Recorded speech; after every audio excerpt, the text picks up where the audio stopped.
So hey, this is Neal Ronahan from Tenderwood Report. I'm here with Zach Miller and Donald Terrio. Hello. Hi.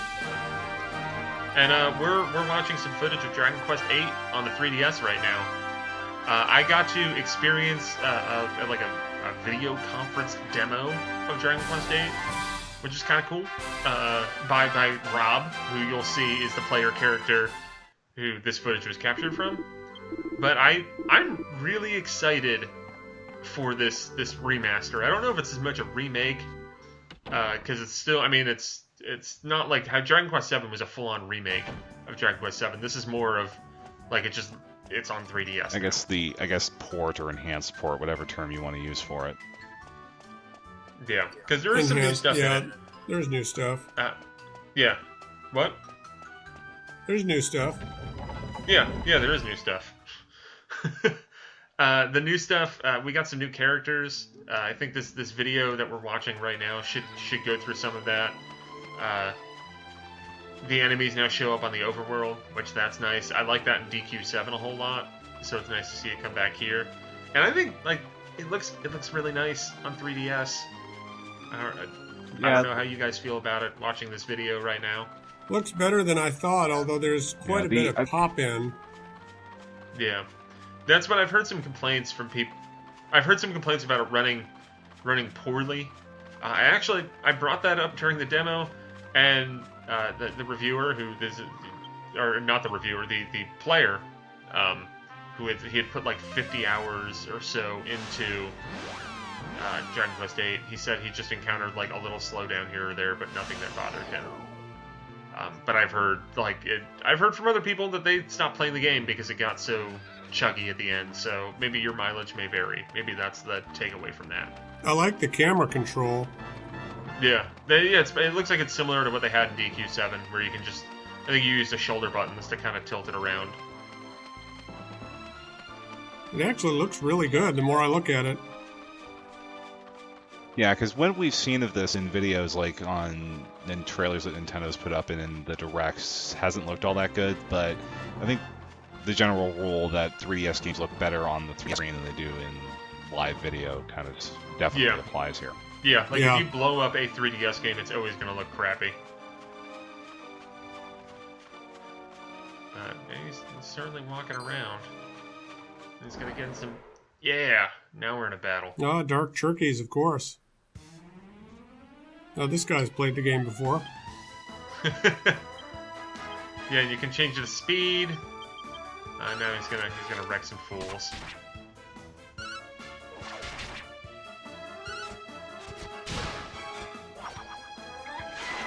So Zach, you played this game before on PS2, right? Yes, I played about 60 hours of it.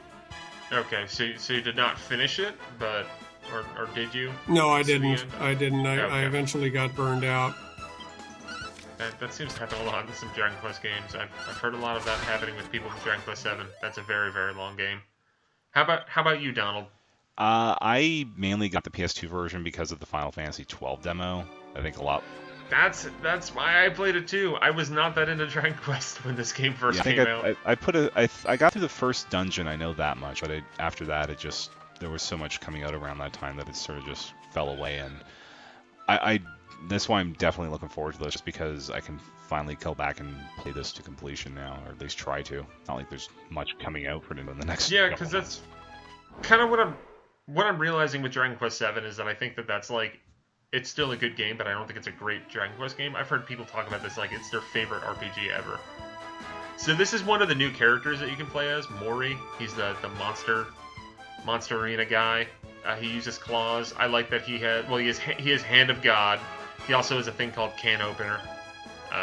Cool. Those were all attacks from Dragon Quest IX. Yeah. No, I remember Hand of God from Dragon Quest IX. But yeah, that's he just wrecks some fools. But yeah, so Mauris one of the new characters. He's got a lot of goofy animations. He's just generally a very goofy-looking character. How are these new characters introduced? I know that Mauris is optional. You can get him earlier on in the story, but he is completely optional to get. Interesting. Yeah. There is another character that we'll see in a little bit. Red. That is one that I love this animation. The hoods are defeated. There's another character, Red, which I think they might show off next. No, we're gonna see. Get the treasure chest, Maury! What are you doing, man? Oh. Get the treasure chest. Oh, this is maddening. But Red is like the thief character who had relations with Yangus at some point. She is someone who joins your party through the course of the story. Okay, that attack was pretty great.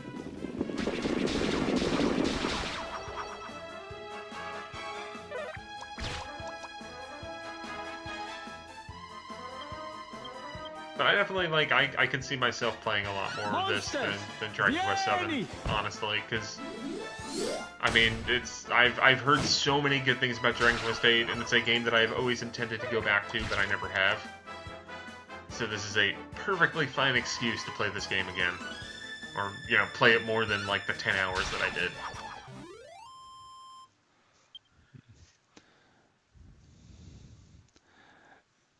And nice to see that they've kept the spirit of Jessica intact for this game.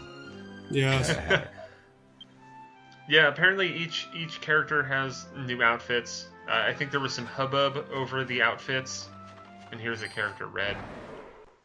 Yeah, I think people thought that they took outfits out, which apparently is incorrect. No, but they cleaned up some of the outfits a little bit for Jessica.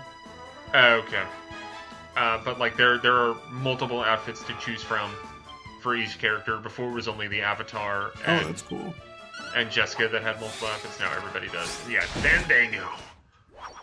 I don't think the Avatar had multiple outfits. Okay, well, I think now he does. Oh, okay, cool. But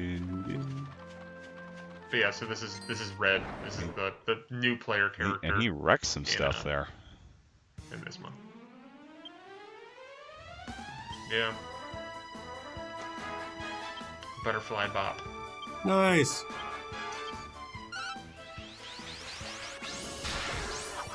So she's a magician. I think she's a thief, actually. Oh, okay. I don't know, maybe she has magic powers. I believe she was in the story before, but any memory that I have from this game is basically only refreshed by playing Fortune Street on Wii, which you can play as Jessica Yangus. Angelo is also playable in it. I'm trying to think of who else. Oh, that's too funny. Yeah, and there's all her pirate friends. Fire in the Old. So, because I know that our friend Rob is switching a lot for the purposes of the demo here, but did they mention anything about if the characters will get experience during, if they're out of the party for the main fight? I do not know. I mean, that would be pretty cool. Yeah. Yeah, it just says each party member. I don't know if that means party members outside of it. Oh yeah, so here's the photo mode. Photo mode is pretty cool. In that you can take pictures from pretty much anywhere. You can change up the angles. There's a Street Pass function that I'm sure we're all going to use because it's 2016 and everybody's still Street Pass, right?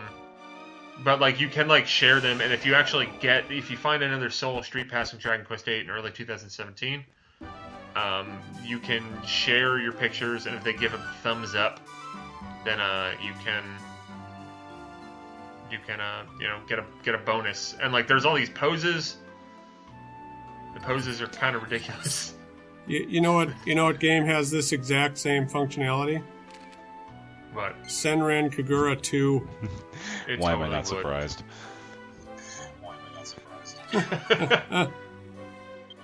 But you can have other people pose with you.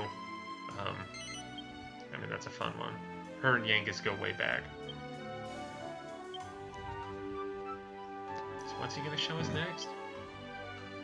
Okay, yeah, you can save them to the SD card.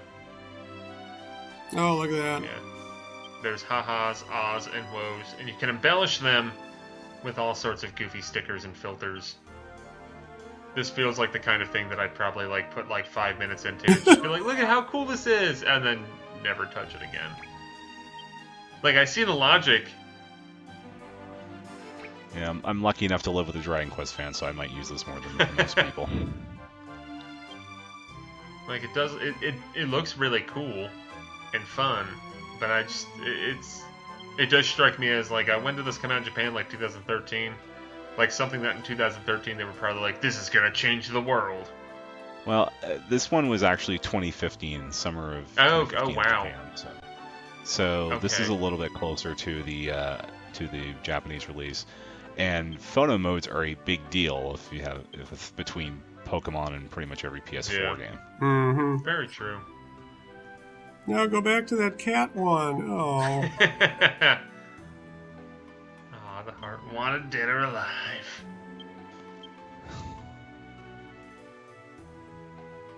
That's pretty cute. So there's also a cool thing with the photo mode that I think they're probably going to show next, with this whole thing called Cameron's Codex. Which, let's see, is he going to go there? Is he going to go there? I think he's going to go there. Yep. But, so you can complete all these, like, these missions and quests to take pictures of different monsters and different scenarios. Wow. And then you get rewards for that. He used the example of, like, there were a couple times where he would have to grind, and instead of just grinding by fighting battles, he would do some of those photo quests. Okay, that's And you also, really cool. to unlock the photo quests, you have to defeat a certain amount of monsters sometimes. So yeah, like the Creme Kara slime, I believe, like, you have to defeat like 30 different types of. I think you need to like defeat 30 slimes in a certain area, and then that guy will show up on the map sometimes. I see. So it's almost like, yeah, you're hunting down these weird, rare enemies, so that way you can take pictures of them. And at the same time, you can fight different enemies to unlock more of those special enemies. And it seems like a really nice feedback loop that, like, I would probably use a lot when I play through this game. As we wind down to the end of this video, do you guys have any other kind of... I guess I'll just rattle off some of my other notes. Like, the monster arena is going to have more stuff. There's going to be an X rank. Yeah, that's about it. I do like. I never got into the monster arena thing. I do like some of the quality of life stuff that it looks like they brought over from 9, like having the alchemy pod right there. Oh yeah, there's the quick select on the bottom screen. You can, like, ride the saber cat that way and go on the god bird. And warp from the menu. That's pretty nice. Yeah. And I think that might actually be the last thing they show. Maybe what's going on there. I don't know. There you go. Yep, there. You can just go to the alchemy pod right there, which is pretty cool. One last note. It's the same thing as Dragon Quest VII, where it's the MIDI and not the orchestration. Don't really know why, but, like, that's the way it is, for better or worse. I'm okay with that. On a 3DS's yeah. speakers, I don't think it's going to make that much of a difference. Yeah. But yeah, Dragon Quest VIII. It's going to be out in North America and Europe on January 20th. We'll probably have more coverage of it before it comes out. And I'm looking forward to it. Me too. Bye. Yeah. So let's get ready. Let's get ready for some Dragon Questing. Yeah. Bye.